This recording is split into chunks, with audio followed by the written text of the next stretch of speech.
মা বোনেদের সম্মান রক্ষায় মুখ্যমন্ত্রী মমতা ব্যানার্জির হুঁশিয়ারি। আর জি কর হাসপাতালের দোষীদের ফাঁসির দাবি।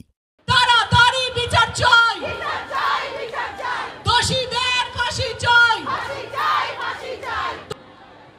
আজকাল মনে রাখবেন, সোশ্যাল নেটওয়ার্কের সব সংবাদ সত্য নয়। সাইবার ক্রাইম একটা বড় অপরাধ হয়ে গেছে। কোনো ঘটনাই ঘটেনি, অথচ ভিডিও করে ইউটিউবে কেউ কেউ পয়সা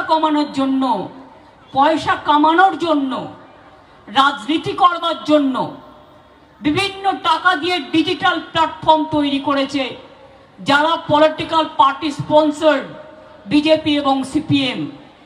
এবং বিশেষ করে তারা কি করছে, টোটাল মিথ্যে ঘটনা বানিয়ে। এআইটা কি জানেন? এআইটা হচ্ছে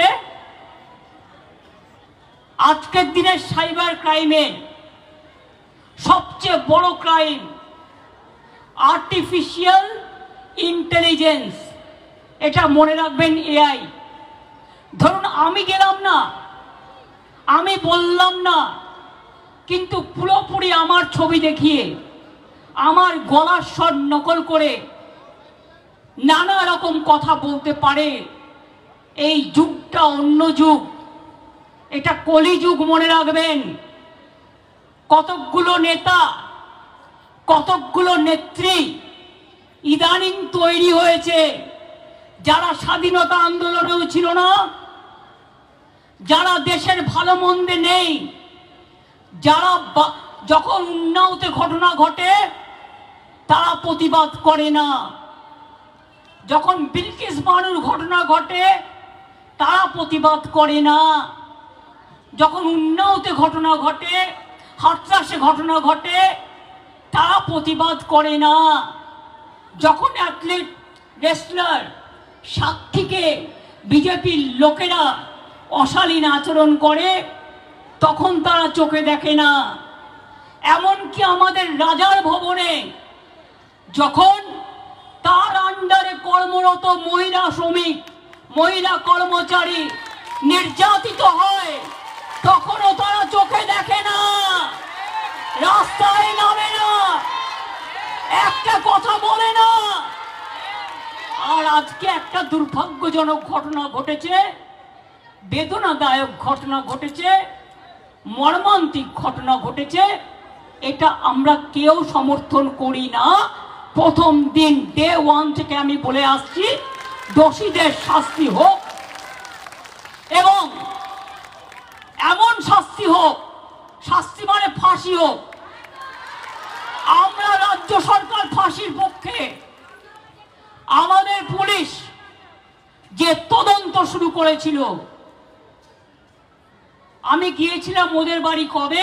সোমবার। ঘটনা ঘটেছে কবে? শুক্রবার। আমি তখন ঝাড়গ্রামে ছিলাম। আপনাদের বুঝিয়ে বলি ব্যাপারটা। আমি ঝাড়গ্রাম থেকে আস্তে আস্তে, আদিবাসীদের প্রোগ্রাম ছিল, ওয়ার্ল্ড ট্রাইবেল ডে। আমি ওটা করে যখন রাস্তায় এলাম, আমি পুলিশ কমিশনারের কাছে মেসেজ পেলাম, সে ততক্ষণে আরজিকর হসপিটালে পৌঁছে গেছে। সে আমাকে ঘটনার বিবরণ দিল এবং তৎক্ষণাৎ তার বাবা মার সাথে আমাকে কথা বলিয়ে দিল। আমি বাবা মাকে কথা দিলাম, এই ঘটনা আমরা নিন্দা করি এবং এই ঘটনার ফাঁসির ব্যবস্থা যাতে হয় কলকাতা পুলিশ তাই করবে।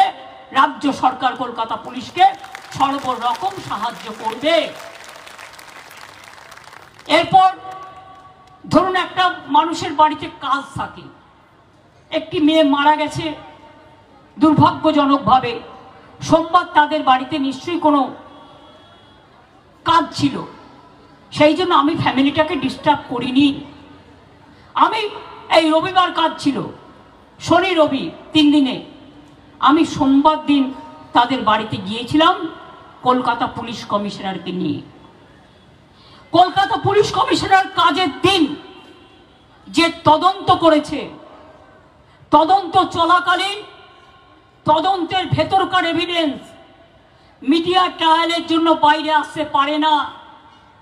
কে ধর্ষিতা হয়েছে তার নাম বাইরে বলতে পারে না।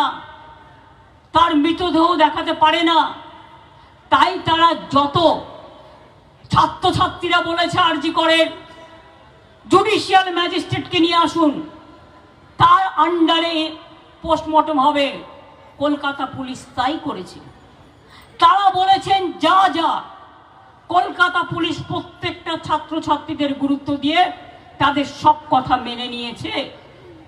ভিডিও করেছে, পুরোটা ডিএনএ টেস্ট করতে পাঠিয়েছে, ফরেনসিক টেস্ট করেছে, ডগ স্কোয়াড পাঠিয়েছে, যা যা করা দরকার ক্রিমিনালদের ধরবার জন্য সিসিটিভি ফুটেজ থেকে শুরু করে প্রাসঙ্গিক আশেপাশের যত এভিডেন্স।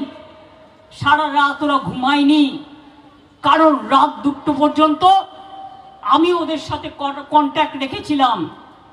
মনে রাখবেন, মেয়েটির ডেড বডি যখন তার বাবা মা নিয়ে গেছে, কলকাতা পুলিশে স্কট করে নিয়ে উত্তর 24 পরগনা ব্যারাকপুর কমিশনারেটকে দিয়ে সেই ডেড বডি তাদের বাড়িতে পৌঁছেছেন। সেই বাড়িতে যখন ডেড বডি পৌঁছাতে যাচ্ছে, রাস্তার মধ্যে গাড়ি থামিয়ে বিজেপির এক নেত্রী তার বাবা মাকে প্রায় নামিয়ে নিয়েছিল। তখন পুলিশ আবার হস্তক্ষেপ করে তাদের তালতলা থানায় এফআইআর করিয়ে তাদের বাড়িতে বডি পৌঁছে আসেন।